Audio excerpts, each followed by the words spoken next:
The 1939 National Air Races were held in Cleveland, Ohio once again. The races were scheduled for Labor Day weekend, September 2nd through the 4th. Advanced ticket sales for the races were brisk as eager fans sought the best seats in the grandstands.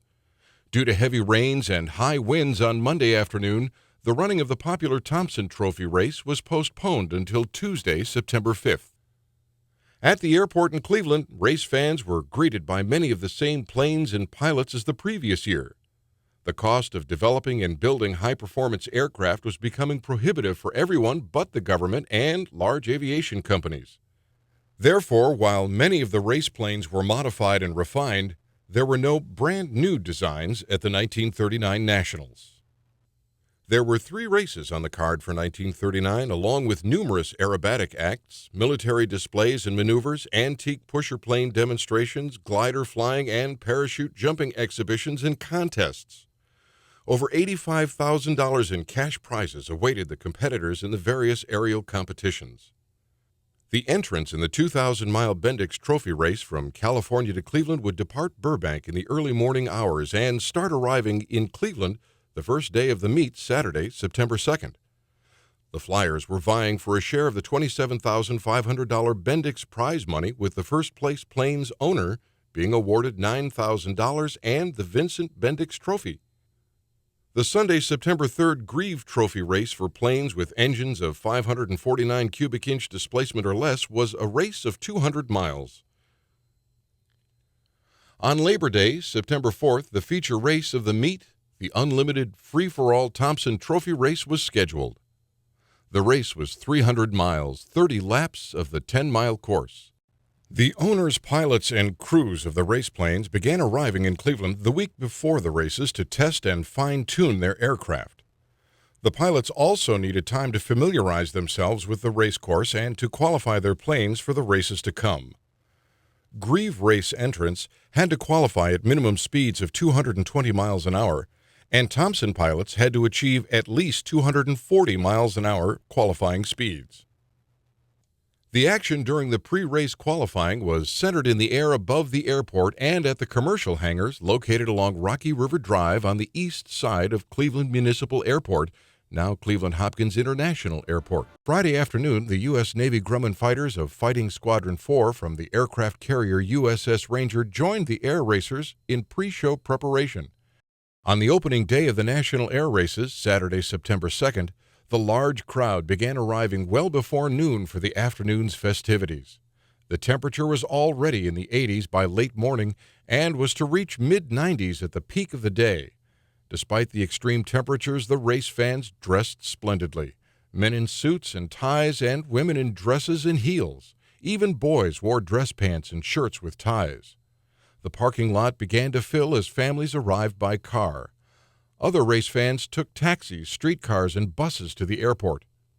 Buses from downtown and points around the city ran at regular 5-minute intervals. Airlines serving Cleveland also added extra flights during the air race weekend to accommodate the large number of out-of-town spectators.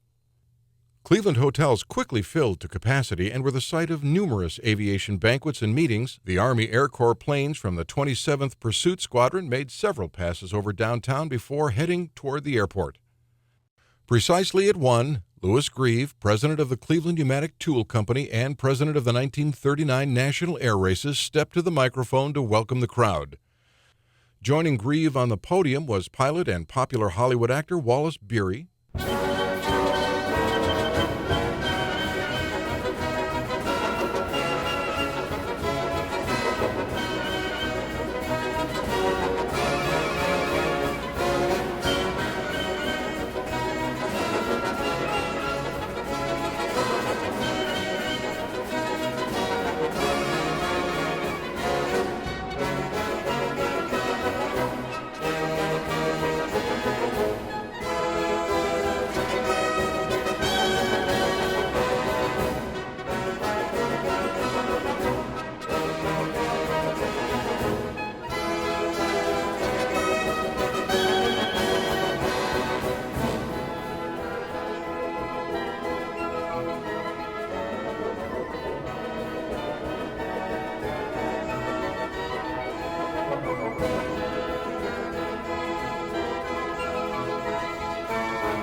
The 1939 National Air Races drew a paying crowd of over 180,000, with a like number of spectators watching for free from outside the fence. For the last time at the National Air Races, Cliff and Phil Henderson joined the winner on the award stand for the celebration. Despite additional expenses due to the extra day of racing, the 1939 races finished solidly in the black. As the crowd headed home at the end of the day, the race planes were returned to the hangars for the night. Some of the planes were to stay much longer. With war spreading across the globe and the country finally taking steps to prepare, the National Air Races would be suspended for the duration of hostilities.